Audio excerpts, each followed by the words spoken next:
Good to have you guys here. Really appreciate you spending a few moments with us. I know it's a busy couple of days for you.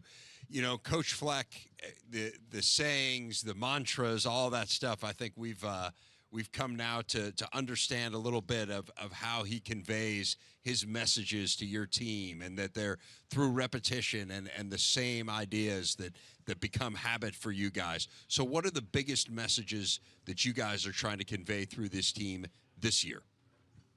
You know, I think one of the biggest things is when we talk about the word respond. So we talk about how you can't choose what circumstances you're found in. You can choose how you respond to those circumstances. And throughout a season, you're going to go through adversity, play by play, quarter by quarter, all that kind of stuff. And as a team, you need to be able to respond to that. So I think that's something that's going to carry us on throughout the season. What are some of the other messages, Mohamed, that you've kind of taken in as the season's beginning here? Not getting comfortable. Not understanding that, you know, we can get better still, even if, you know, if we finish the season off strong, we have to build on that and keep growing and take it to next year. How do you build? I mean, the momentum had to be great. Certainly there's been a lot of talk about the fact you guys broke through finally and beat Wisconsin, but then you win a bowl game as well. So how do you carry momentum forward, Tyler, when you got all this time off in between games? As a team, I feel like we just change our best day in and day out. You know, we come together, we have a lot of fun all the time, you know, and it's just important for our program just to be able to go out there and work hard. What did it mean to finally get that axe?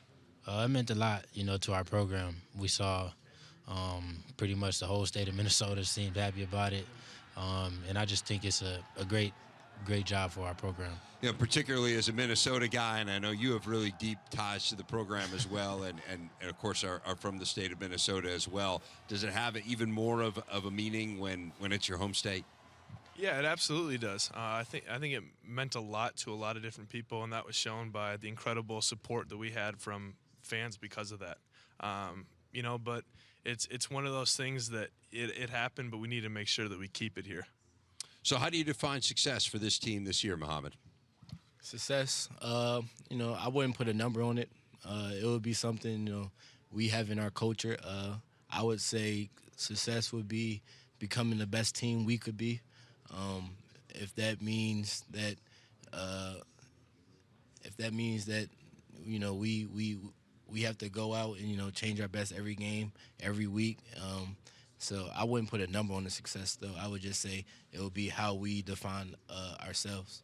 That being said, there's a lot of talk about how wide open the West is, and I'm sure you guys would agree. I mean, it's an incredibly balanced division.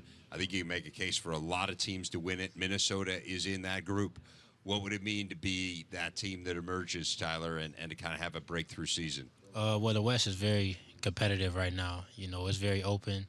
A lot of great teams in the West, but what we focus on is ourselves, really. We want to go out there. We want to work hard, you know, during the whole training camp.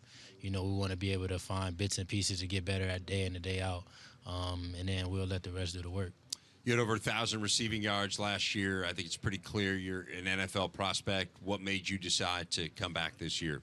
It was a tough process, really. I talked to my family, talked to my friends, talked to my teammates, old coaches, and just being able to, you know, think about the future for this program. You know, thought about a lot of people in the wide receiver group that I can help get better at, you know, and just spending another year with them.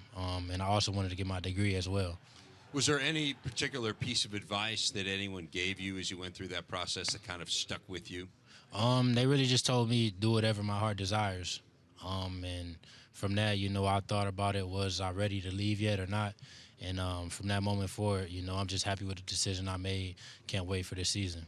Carter, you're in a spot as well. You're being mentioned as a potential first-round NFL draft pick. What does it mean to be in that kind of elite company? You know, I think it adds pressure, but when we talk about pressure, pressure's not a bad thing. You know, pressure is something that you get to control the outcome of you being put in that situation. And the way I see it, I mean, in a game-ending situation, I wouldn't want anybody else to have the pressure on them besides me. I love having pressure, and I think it keeps you really focused throughout the season and the off season. Mohamed, your story was amazing last year because, you know, you came in. I mean, it is a loaded backfield, right? I mean, you got Shandon Brooks, There you got Rodney Smith. Bryce Williams ended up emerging as well. I mean, you guys had 4 backs that ended up going over 100 yards in a game last year, which is pretty remarkable. But the injuries mounted, and all of a sudden you kind of go from, hey, we think this guy's got a lot of potential, and going forward he could become a big part of this program, to all of a sudden you're the featured back. How did you shift your mentality as that kind of went along?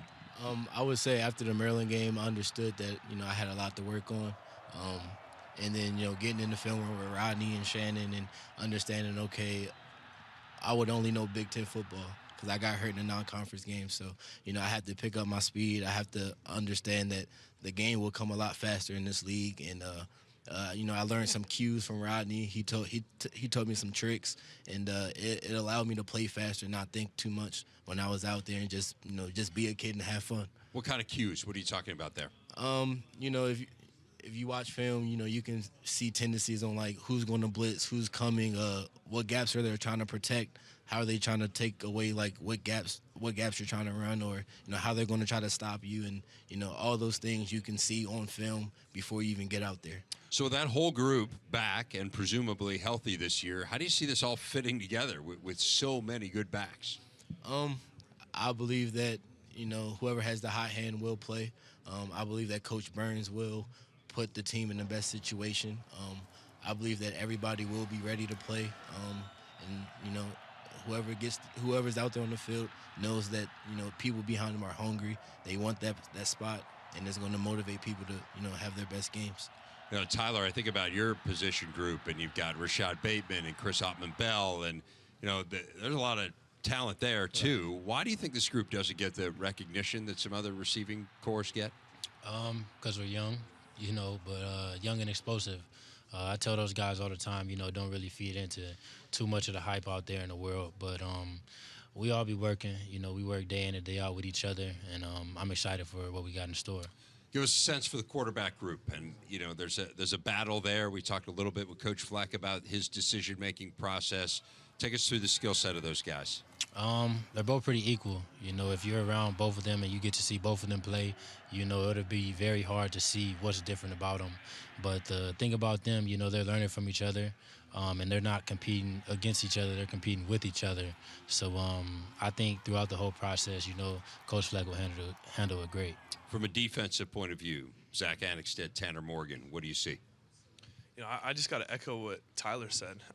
It's cool because no matter who ends up getting the beginning starting job, I'm going to have crazy trust in them. If something happens and the other guy has to take over, I'm going to have crazy trust in him as well. And I think that's a great place to be as a team. I mentioned your family ties to this program, and I know how special Minnesota is, not just to you, but again to your family. What does it mean to be part of a rebuild at a place, like to kind of bring it back to where you want it to be, to where people are talking about you as potentially a Big Ten West champion? I grew up bleeding maroon and gold as soon as I came out the womb, and that carried me on throughout my entire life. I was the biggest Gopher fan growing up, and as a Gopher fan, it was kind of wavy, but it means so much to be able to be a part of bringing Gopher football back to the glory days. Like you said, rebuilding the program. And to be honest with you, I'm just so proud to be a Gopher. For someone who's not from Minnesota, what's it like to be around Tyler or Carter, these guys who do kind of bleed maroon and gold and who have understood this program for a long time? You can learn a lot from everybody from Minnesota. It's certain things I didn't know about Minnesota before I got here, and just learning about the tradition that this school has, understanding all the trophy games that we're in, and understanding that this school actually has a lot of tradition in the college football world. It's interesting. Coach DiNardo sitting over there. We've had every coach come up, and he's asked every single one of them what they think of the transfer portal and what they think of those rules in college football. I'm curious, you guys, and look, you're obviously not an issue for anyone up here, but what do you think the rules should be?